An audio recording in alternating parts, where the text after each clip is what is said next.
Good morning. My name is Thomas Holcomb. I'm a flight surgeon in the U.S. Navy Reserve, and I'm an occupational medicine resident at UT Health in Houston, Texas. This morning I'll be speaking about ankylosing spondylitis in a military aviator in an ejection seat aircraft. Our case starts with an aviator who is a 27-year-old male F-18 Foxtrot pilot with about 800 hours of flight time, greater than 500 of which was on his type. He was deployed for 7 months in support of Operation Inherent Resolve, and during that deployment he developed progressive low back pain that was worse after long flights. Initially he was treated with non-steroidal anti-inflammatory drugs and Tylenol until he returned home. Once he was stateside, his workup found that he was positive for HLA-B27, and ultimately he was referred to rheumatology, and his diagnosis of ankylosing spondylitis was confirmed with Humira treatment, which results in a complete resolution of his symptoms. Ankylosing spondylitis is an inflammatory disease, an inflammatory arthritis of the spine.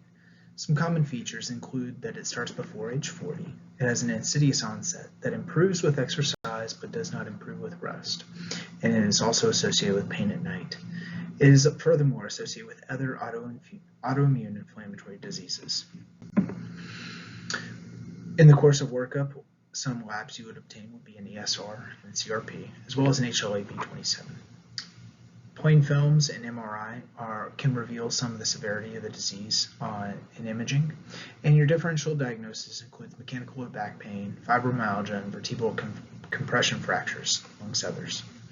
Treatment begins with non-pharmacologic therapies such as physical therapy, yoga, stretching, and other non-medical therapies. NSAIDs can help initially, but ultimately definitive therapies with TNF-alpha inhibitors such as Humira.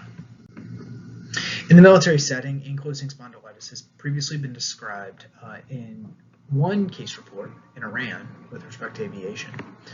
In the UK, there was a non-aviation cohort of AS patients that were successfully treated with TNF-alpha inhibition therapy. And a U.S. Army study also reported on epidemiological data of AS amongst all service members. From an aeromedical perspective, from the NAMI Aeromedical Waiver Reference and Waiver Guide, they report that AS the aeromedical considerations for AS include cramped cockpit conditions for prolonged periods, which could exacerbate the disease. Furthermore, spinal rigidity in advanced cases is incompatible with ejection. It can interfere with emergency ground egress and can cause restriction in your peripheral scan, and as well as concomitant iritis, which occurs in about 10 to 25% of cases.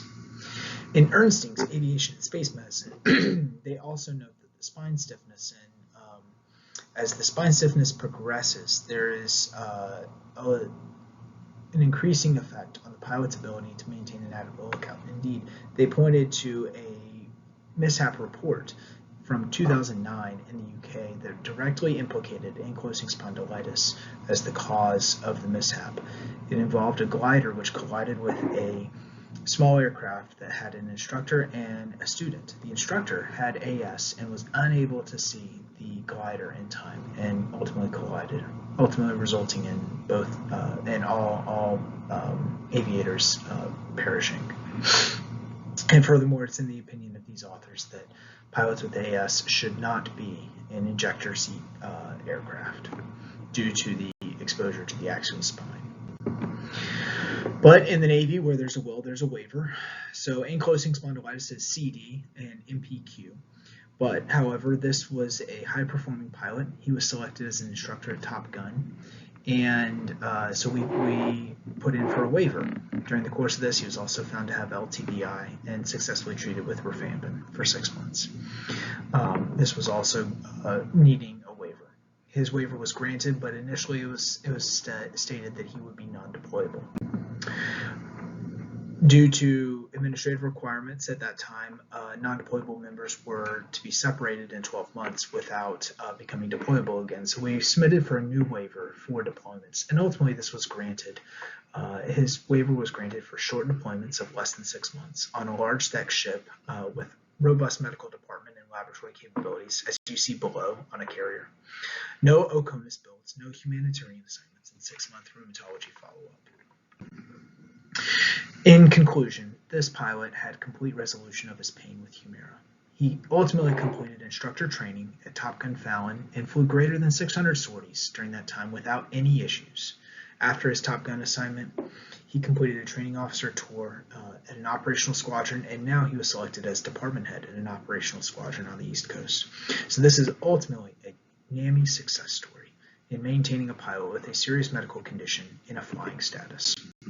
These are my references, and I will take any questions that you have.